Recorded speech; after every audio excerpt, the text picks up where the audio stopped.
Ça vous dit de faire le 3 du sujet 8? C'est un peu de géométrie dans l'espace? Oui. Oui. Moi, perso, oui. Ok. Bon, Ça serait vraiment beaucoup d'aide. Pardon? Il a dit que ce serait d'une grande aide. Ok, bon, mais super. On le fait alors. Ouais. Moi, j'aime bien. Hein. Des fois, je me sens un peu tout seul parce que j'ai l'impression de parler tout seul. Oui, On y va, on y va. Alors, oui, s'il vous plaît. le voilà. Hop.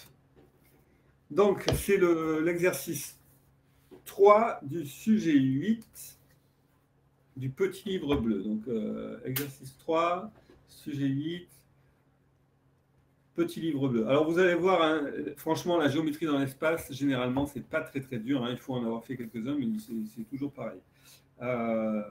Ok. D'ailleurs, à ce propos, je pense que je vous ferai une petite vidéo sur 2-3 trucs standards qu'il faut maîtriser, comme intersection de deux droites, intersection plan droite, etc. Puisqu'on n'a pas eu trop le temps de faire des exercices là-dessus.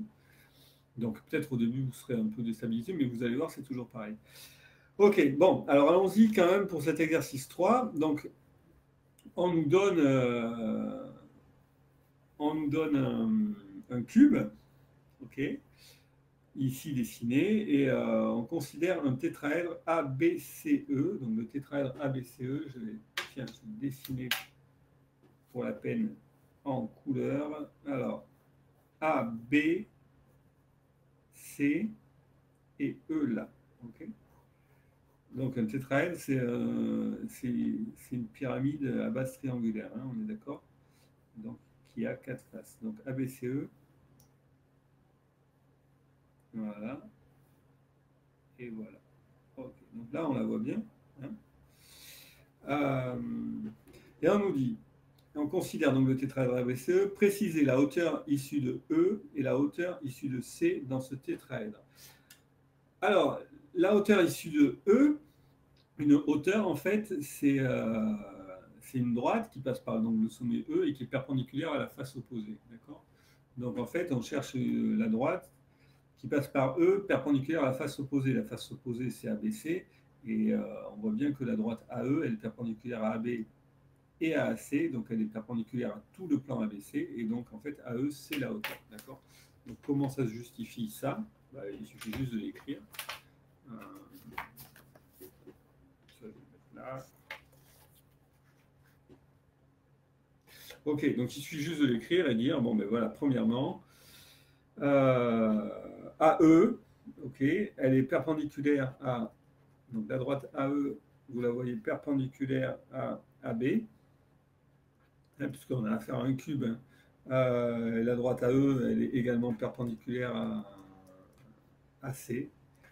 Donc, AE, même on pourrait dire à AD, ou à AC, c'est très bien.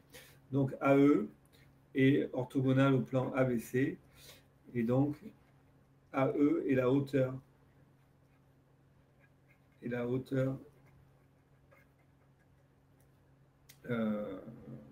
de ABCE, du tétraèdre ABCE, issu de...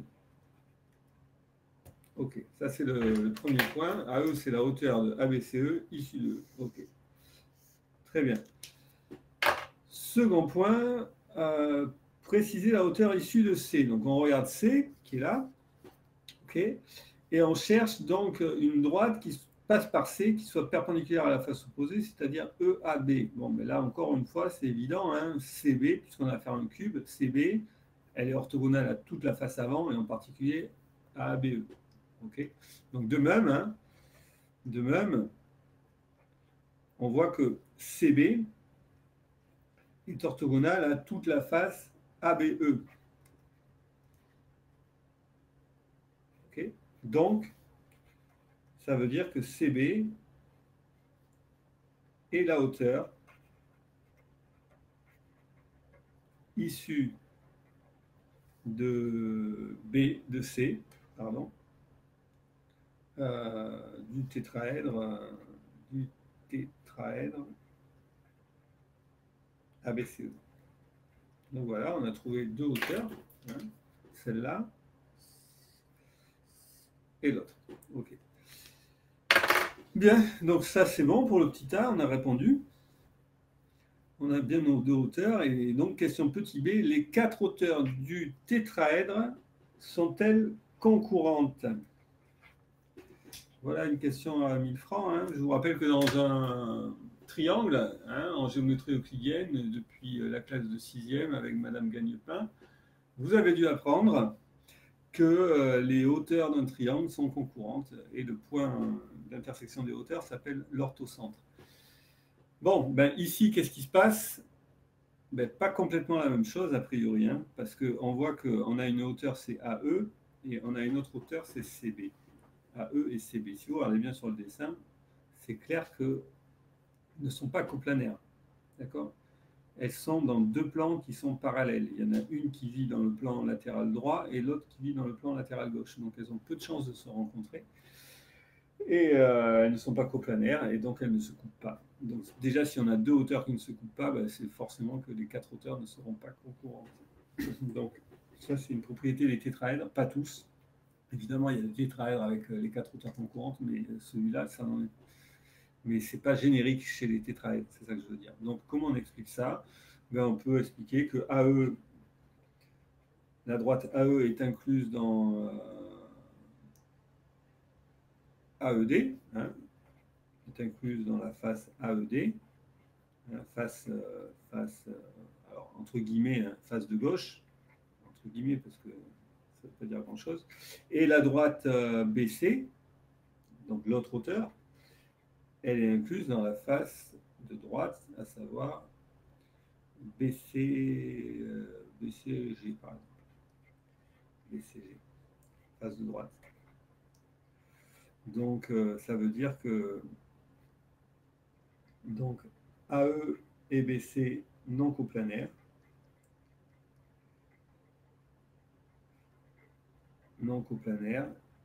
et donc, elles ne se coupent pas. Ça veut dire que AE et BC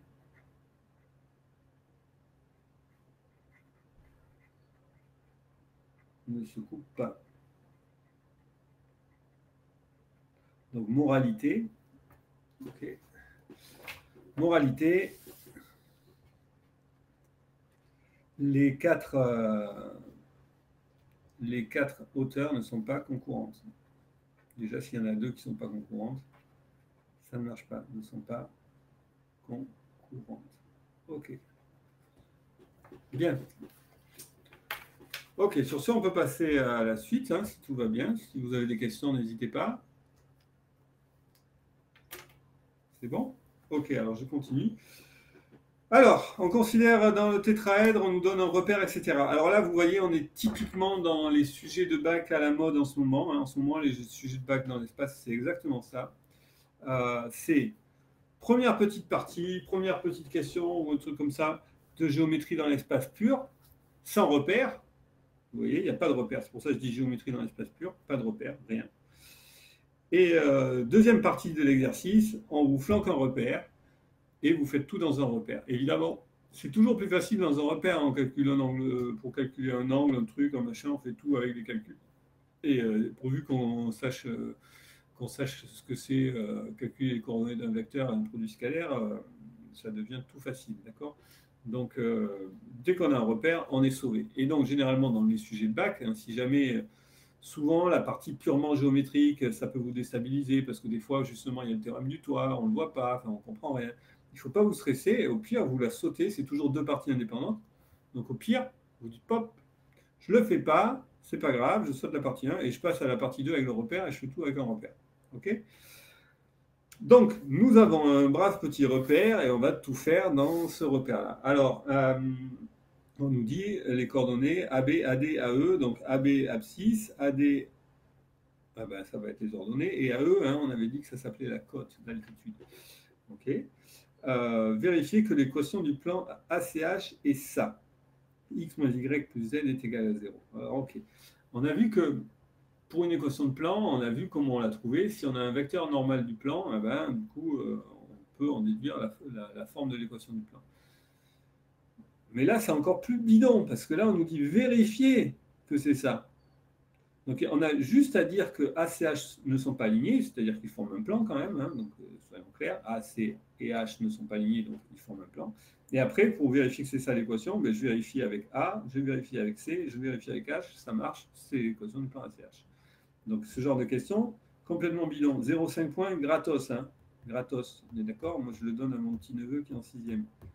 Ok? On y va? Alors, on va voir si ça marche. Ok. Nous sommes donc sur le deuxièmement petit a.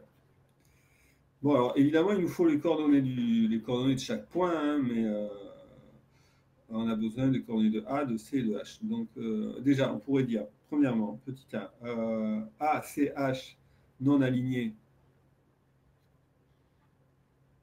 donc ils forment un plan.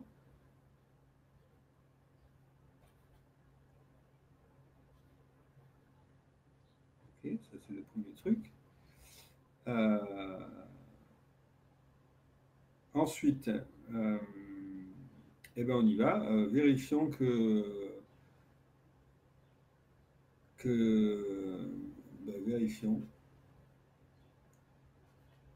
vérifions que le plan, on n'a qu'à lui donner un nom, tiens, à ce plan-là qu'on nous donne. Vérifions que le plan Q d'équation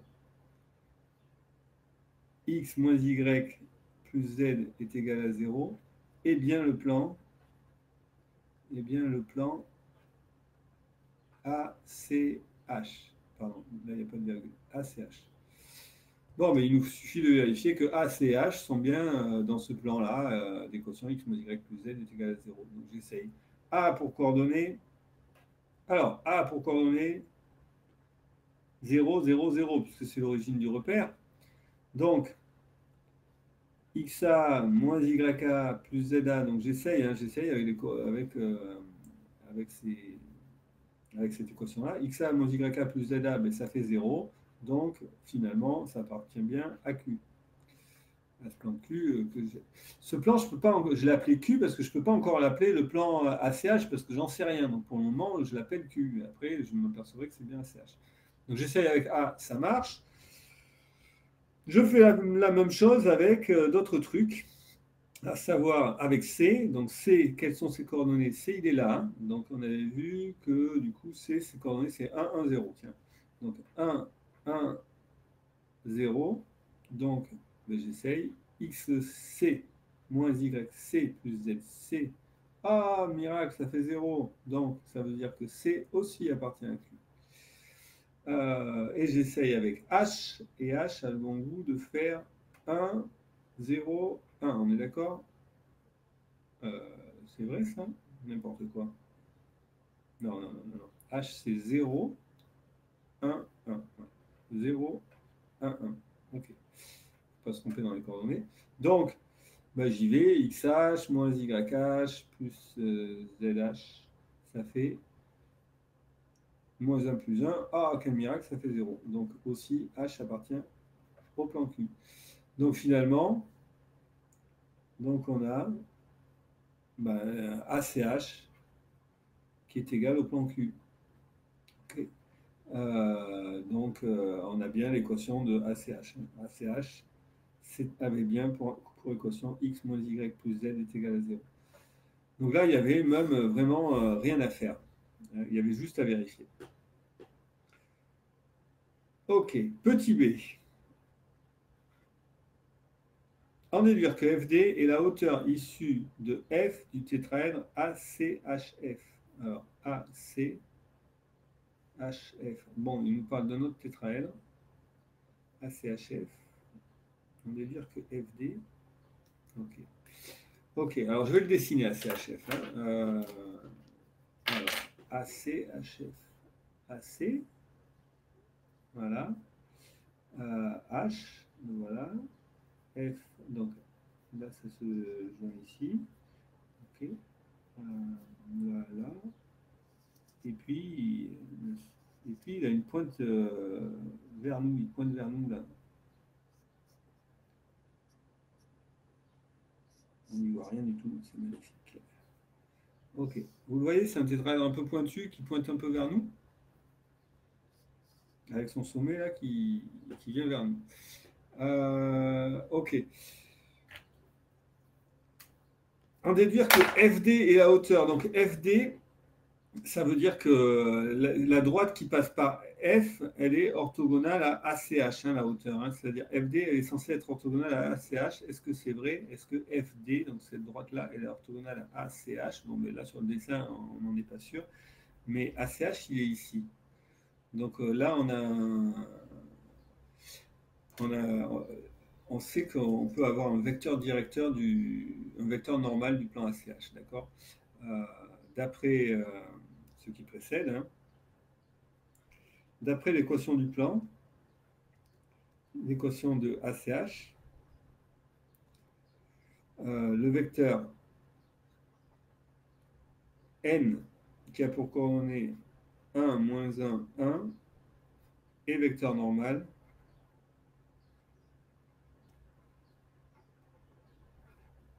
à ACH. Et nous, ce qu'on aimerait démontrer, c'est que FD, elle est orthogonale à ACH, que la droite FD, hein, c'est-à-dire la droite FD qui passe par F, qui va par D, elle est orthogonale à ACH, et ça nous permettrait de montrer que c'est bien la hauteur. Donc la question, c'est a-t-on FD orthogonale à ACH? Ben, on va voir ça tout de suite. Donc ça, ce petit truc, hein, je vous le posterai en PDF sur le Padlet, hein, toutes ces feuilles, ne vous en faites pas. Donc, question. La question, c'est est-ce qu'on a FD est-elle orthogonale à ACH? FD orthogonale à ACH? Bon, bah, il nous suffit juste de vérifier que, hein, je vous rappelle, il nous suffit juste de vérifier que FD est collinéaire au vecteur normal, puisque le vecteur normal, lui, il est orthogonal à ACH. Okay. Donc on y va. FD. Il nous faut ses coordonnées. Donc F a pour coordonnées, alors je regarde ce petit dessin, F a pour coordonnées 1, 1. Alors, F a pour coordonnées pour les X 1, pour les Y, non, pour les X1, oui c'est ça, pour les X1, pour les Y 0, et pour les Z 1. Ok. Bien. D a pour coordonnées, alors, D a pour coordonnées, bah, pour les X 0, pour les Y 1 et pour les Z 0. Donc FD, on peut calculer les coordonnées du vecteur, celle de D moins celle de F, donc 0, moins 1, moins 1, 1 moins 0, 1, 0 moins 1, moins 1. Ok, et donc je m'aperçois que, hein, je vous rappelle que n, c'était 1, moins 1, 1. Donc, je m'aperçois que FD est égal à moins n. Donc, FD et n sont collinéaires. Et comme n, c'était un vecteur normal à... n, c'était le vecteur normal au plan ACH, on en déduit donc que FD est orthogonal à ACH. Ok, et ça veut donc dire que la droite FD est perpendiculaire à ACH, et ça veut donc dire qu'on a une hauteur. Donc FD est une hauteur de ACH. Est une hauteur de ACH.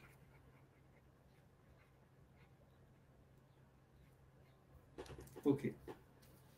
Y a-t-il des questions jusque-là? Une hauteur de ACHF, c'est le tétraèdre, n'importe quoi. Hauteur de ACHF. Pas de questions? Non, ça va. Alors, on va continuer tranquillement. Petit c, par analogie, avec le résultat précédent, préciser les hauteurs du tétraèdre ACHF, donc toujours le même tétraèdre, issus respectivement des sommets AC et H. Ok. Petit c. Alors, hauteur issue de A.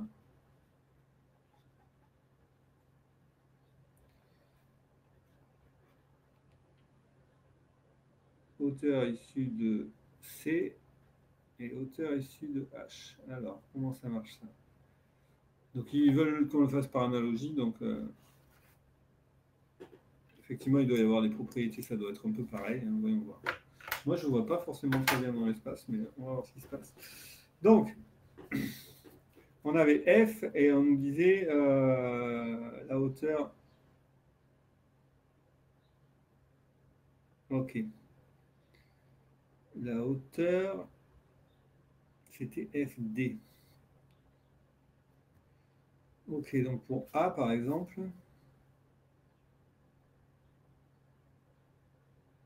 la hauteur.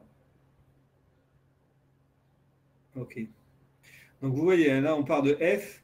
La hauteur, en fait, elle traverse la face opposée. Vous voyez, cette face qui est en bleu, c'est un grand triangle qui est diagonal en plein milieu du cube.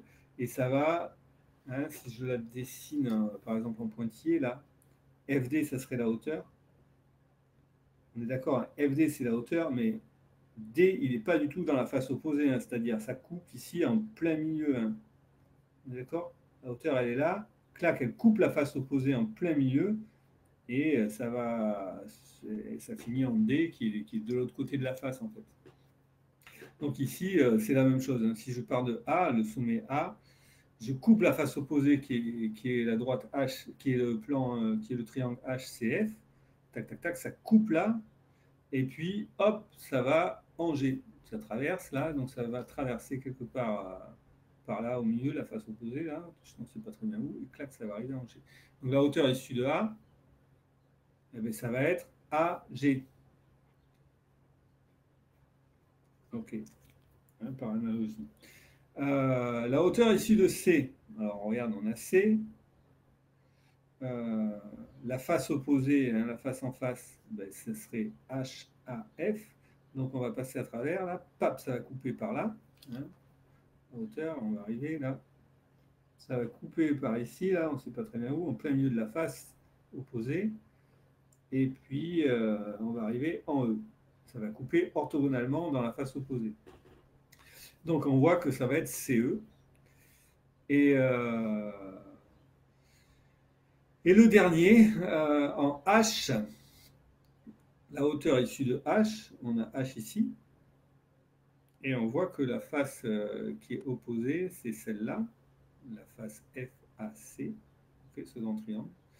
Et donc, je coupe ici en plein milieu, clac, je vais traverser ici, là, on ne sait pas très bien où, et je vais arriver en B. Donc, la hauteur issue de H, ça va être HB. D'accord?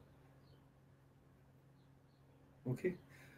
Hein, remarquez bien qu'en fait, ils nous disent par analogie, tout simplement parce que vous voyez là, tout à l'heure, nous, on a montré que FD, c'était la hauteur issue de F, mais GF et D, c'est le sommet opposé du cube. Ben, AG, ben, A et G, ils sont opposés l'un et l'autre. C et E, ils sont opposés l'un et l'autre. Et H et B, ils sont opposés l'un et l'autre. D'accord. Voilà. Idéalement, ça serait bien que je vous fasse, sinon on était en cours, je vous ferai une petite animation avec GeoGebra 3D ou un truc comme ça. On pourrait y voir mieux. Mais, un jour, je vous en ferai une. Vous n'en faites pas. Ok, des questions jusque-là?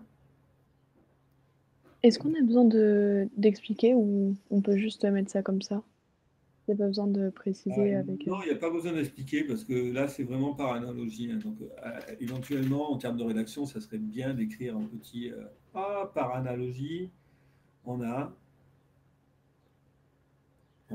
hop, et on écrit ça. D'accord. Ok. Merci. En fait, on obtient à chaque fois le sommet opposé. On a toujours le sommet opposé.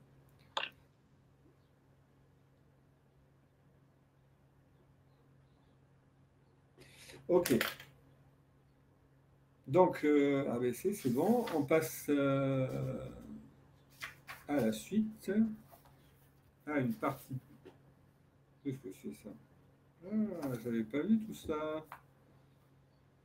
Donc, les quatre hauteurs du tétraèdre ACHF sont-elles concurrentes? Ça, c'est le petit c. Alors, cette fois-ci, donc, dans ce grand tétraèdre bleu, les quatre hauteurs sont-elles concurrentes? Je vous le donne en 1000. vous voyez qu'on a affaire aux quatre grandes diagonales du cube, hein. Le cube, il a plusieurs types de diagonales. Il a ce qu'on appelle des grandes diagonales. Bah, c'est celles-là qui relient les côtés opposés, qui relient entre eux les côtés opposés. Et il a les petites diagonales qui sont les diagonales des faces, d'accord, qui sont plus petites. Mais les plus grandes diagonales qu'on puisse avoir, c'est celles-là. Bon, eh ben, les grandes diagonales du cube, hein, par symétrie, les grandes diagonales du cube, elles se coupent toutes au milieu du cube. Donc en fait, là, cette fois-ci, ben, oui, les quatre hauteurs sont donc concurrentes. Donc, oui. Les quatre hauteurs, on peut remarquer que les quatre hauteurs sont les grandes diagonales du cube. Sont les grandes diagonales du cube. Elles sont donc concurrentes.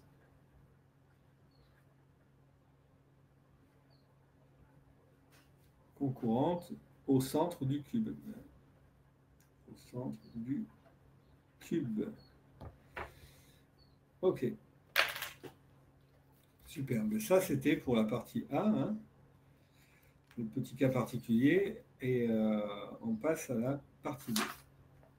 Ça, je n'avais pas vu, j'avais lu que la partie A. Ça va être la grande surprise. J'espère que vous pouviez le faire. Alors, partie B. Dans cette partie, on considère le tétraèdre MNPQ dont les hauteurs issues des sommets M et N sont séquentes en un point K. Alors, MNPQ, je découvre en même temps que vous, hein, bien entendu. Ok, le voilà. Alors,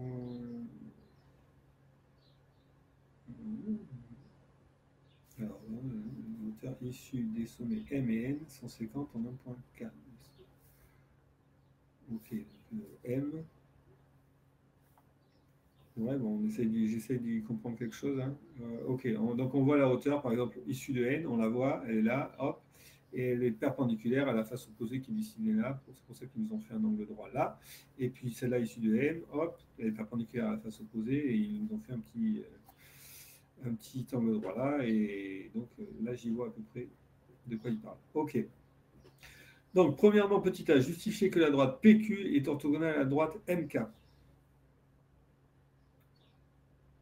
Ok, la droite PQ est orthogonale à la droite MK. Ok. Bon, ça c'est une propriété de base, hein. Partie B, je vais essayer d'écrire quelque part.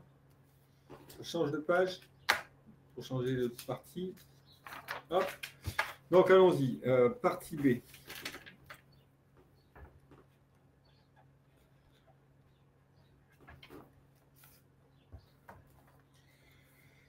Alors, justifier que la droite PQ est orthogonale à MK. Alors, souvenez-vous, en termes de petit rappel de cours, hein, en fait, dans la feuille que je vous ai donnée, à tout ce qui est règles d'incidence et compagnie, je vous ai dit tout ça, c'est logique, c'est logique. Alors, en effet, c'est logique, mais bon, il faut l'avoir un petit peu présent à l'esprit. Et grosso modo, quand on dit que, donc ça c'est un rappel, hein, mais quand on dit qu'on a un plan et une droite qui est perpendiculaire à ce plan, donc là j'ai la droite D qui est perpendiculaire au plan, ça veut dire que, par définition, ça veut dire que je suis perpendiculaire à deux droites séquentes du plan. Une là et une là, par exemple. Et là, dans ce cas-là, ça veut dire que la droite D, elle est perpendiculaire au plan. Et il y a une propriété qui dit, si la droite D est perpendiculaire au plan, alors elle est orthogonale à toutes les droites du plan. Okay, ça veut dire que je prends n'importe quelle autre droite de ce plan P, là, par exemple celle-là que je dessine en rouge, eh bien, les deux droites sont orthogonales. Si vous essayez un petit peu, si vous y réfléchissez un petit peu, hein, regardez un petit peu sur mon dessin là, enfin sur ma feuille, j'ai une droite D là que j'ai mise perpendiculaire à ma feuille orthogonale à mon plan qui est ma feuille qui est blanche. D'accord. Donc vous imaginez bien que si je dessine n'importe quelle autre droite dans ma feuille blanche, hein, par exemple, tiens, je vais la dessiner là, je dessine une droite. Et cette droite-là que j'ai dessinée, vous voyez bien qu'elle est orthogonale à mon stylo. D'accord. Donc en fait, c'est ça. Hein, grosso modo, si j'ai une droite qui est orthogonale à un plan, ben, ma droite, elle est perpendiculaire à toutes les droites du plan. Donc je peux dessiner n'importe quelle droite sur mon plan, là, ou celle-là, par exemple. Je vois bien que je vais avoir un angle droit. Une orthogonalité entre mon stylo noir et mon stylo orange. Ok, donc ça c'est fini pour le petit rappel. Et donc, fort de ce petit rappel, on peut très facilement répondre à la question qu'on nous demande, puisqu'on nous demande justifier que la droite PQ est orthogonale à la droite MK. Ok. MK, on nous dit, hein, les droites MK et NK sont orthogonales au plan, hein, c'est les hauteurs. D'accord. Donc MK, elle est orthogonale au plan NPQ, d'après l'énoncé. Ça, c'est l'énoncé qui nous le donne. Donc, on peut dire, d'après l'énoncé. Alors, attendez un peu, je vais essayer de faire bien les choses. Hein. Ouh, ça m'énerve. Comment on peut faire ça? Bon, je vais faire un truc, c'est pas très classique. Hein. Bon, ben, on est en période de confinement, alors, puisqu'on est confiné, j'arrache ma page. Et... Arrêtez. J'arrache ma page, voilà. Ok, donc, là... Catastrophe. Voilà, comme ça, on peut poser, je peux poser la feuille ici. Sinon. Non, ben, vous faites ce que vous voulez. Non, vous c'est pas la peine. Donc, où en étions-nous? Oui, alors, on nous dit... C'est ça avec ton cours. On nous dit que MK, là, elle est orthogonale à NPQ, donc d'après l'énoncé, hein, MK, elle est perpendiculaire au plan NPQ. Ok, premier coup. Et ensuite, on nous dit justifier que PQ est orthogonale à MK. Donc, on a juste à dire que PQ, ben, c'est une droite du plan. Hein, donc, PQ, c'est inclus dans... PQ, c'est une droite qui est incluse dans NPQ. Donc, par propriété. Hein, les fameuses propriétés d'incidence, etc., ou d'orthogonalité en tout cas. Donc, par propriété, PQ et MK vont être orthogonales. PQ orthogonale à MK. Ok. On admet de même que les droites PQ et NK sont orthogonales. Donc, de même, hein, on va l'écrire, PQ est orthogonale à NK. Ok. Que peut-on, petit b, que peut-on déduire de la question précédente relativement à la droite PQ et au plan MNK? PQ et MNK. MNK et PQ. Alors, petit b. Ok. Vous voyez qu'on a PQ qui est orthogonal à MK, PQ qui est orthogonal à MK, donc PQ est orthogonal à deux droites séquentes de MNK. Donc, d'après mon petit rappel, là, ça veut dire que la droite PQ, elle est orthogonale au plan, tout simplement, MNK.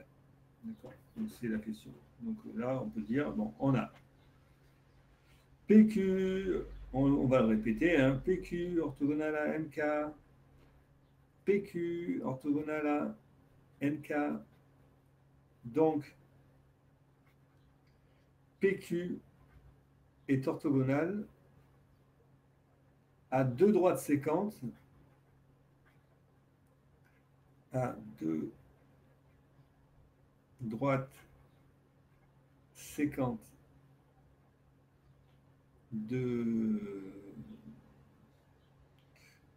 MNK, du plan MNK, séquente en K, hein. D'accord? Puisqu'elles ont toutes les deux comme point commun K, donc elles sont séquentes en K. Donc PQ est orthogonale à deux droites séquentes de MNK, donc par propriété,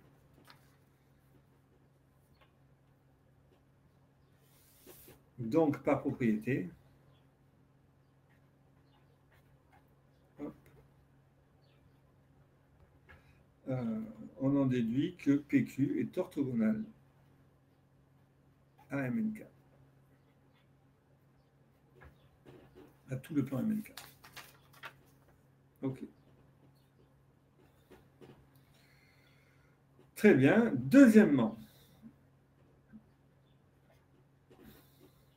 montrer que les arêtes MN et PQ sont orthogonales. MN, alors, MN est ici, et PQ est là. Bon. C'est des sujets de bac. Alors, MN et PQ sont orthogonales. Ok, bon, là on pourrait se dire, ouais, si on avait des coordonnées, ça serait super facile, parce que je fais la coordonnée de MN, la coordonnée de PQ, je fais le produit scalaire, et c'est terminé. Mais on n'a pas de coordonnées. Et ça peut troubler, mais en fait, on vous dit MN et PQ, vous voyez bien ce qu'on vient d'écrire. On vient d'écrire que PQ est orthogonal à MNK, à tout le plan, hein. On est d'accord? Donc en particulier, c'est orthogonal à toutes les droites du plan, hein. PQ est orthogonal à toutes les droites du plan. MN est une droite de ce plan-là, donc PQ et MN sont orthogonales. Voilà, tout simplement. Okay, donc, je ne sais pas, il dit 0,175 points pour ça. Bravo. Mais c'est très court, hein. Donc, il n'y a rien à dire, mais on va quand même le dire. C'est à savoir que MN, PQ, donc on écrit PQ est orthogonal à MNK. D'après question 1, d'après le grand B, petit a, petit b. Ensuite, Mn est incluse dans le plan MNK, donc par propriété, hein, toujours la même propriété du petit rappel que j'ai donné là, hein, ça veut dire que la droite PQ, elle va être orthogonale à Mn. Donc par propriété, PQ est orthogonale à Mn. C'est-à-dire, les arêtes sont orthogonales. C'est-à-dire, les arêtes sont orthogonales. Je crois que ça s'appelle un... Je ne sais pas très bien comment ça s'appelle. C'est un nom, ce genre de tétraèdre, qui a des arêtes opposées orthogonales. C'est un nom, je ne sais plus. Ah ben, un tétraèdre orthocentrique. Donc, ces arêtes opposées sont orthogonales 2 à 2. On dit que deux arêtes d'un tétraèdre sont opposées lorsqu'elles n'ont pas de sommet en commun. Okay. C'est bon, ça c'était... voilà, propriété des tétraèdres orthocentriques. Très bien. Partie C, application. Dans un repère orthonormé, on considère les points R, S, T, U. Ok, on nous les donne. Le tétraèdre est-il orthocentrique? Bon. Ah, ben enfin, une question sympa, facile à faire. Enfin, je ne sais pas que les autres n'étaient pas faciles, hein, mais là, il y a des coordonnées. Normalement, c'est facile. Donc, ok, dire qu'il est orthocentrique, on revient à la définition, ça veut dire que ces arêtes opposées sont orthogonales 2 à 2. Donc, on doit checker si les arêtes opposées sont orthogonales 2 à 2.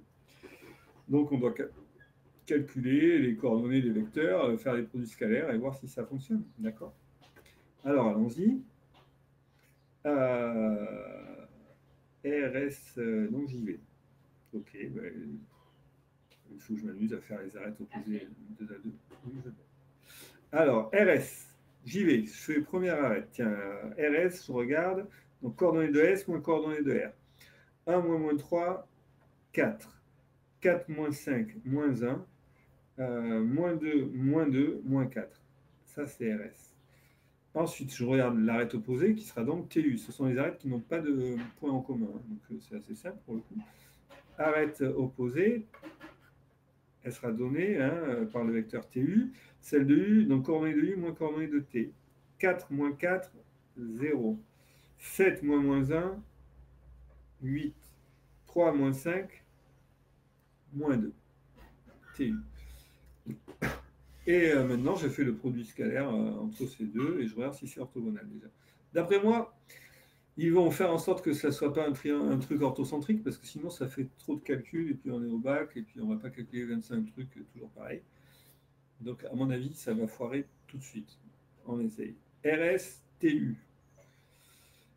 Donc, c'est x prime plus y prime plus z prime. Ah non, non, il va peut-être être à 300. Non, mais peut-être que je dis des conneries. Alors, 4 fois 0, moins 1 fois 8, ça fait donc moins 8. Et moins 4 plus moins 4 fois moins 2, ben, plus 8. Et donc, ça fait 0.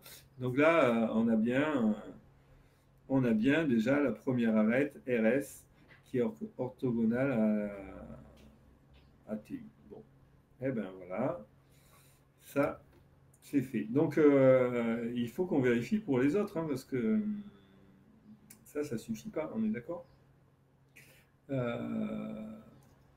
Donc on essaye avec l'autre couple d'arêtes, c'est-à-dire il nous reste RT et SU. Ok, donc second couple d'arêtes, RT. RT, celle de T moins celle de R. 4 moins 3, 7. Moins 1, moins 5, moins 6.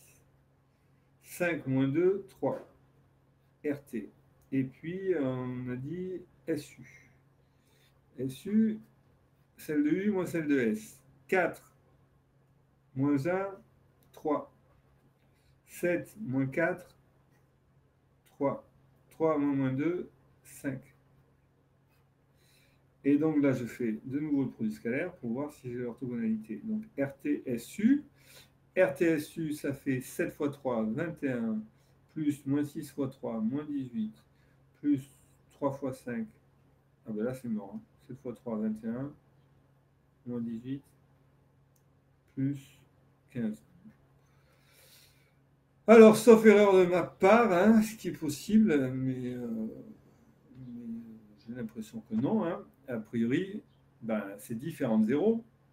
Donc, RT et SU ne sont pas orthogonales et donc on n'a pas un truc orthocentrique. Et si jamais on avait trouvé l'orthogonalité, ben, ça aurait été orthocentrique, on est d'accord? Donc là, je vais conclure sur la feuille suivante. Ben, RT et SU, RT et SU non orthogonales.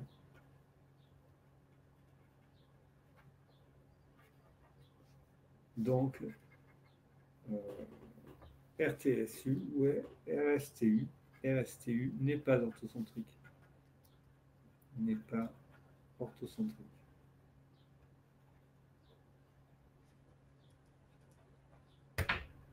Ok? Voilà. Ben, c'est très bien. Voilà, c'est fini pour l'exercice. J'espère que ça vous a plu. Voilà. Est-ce que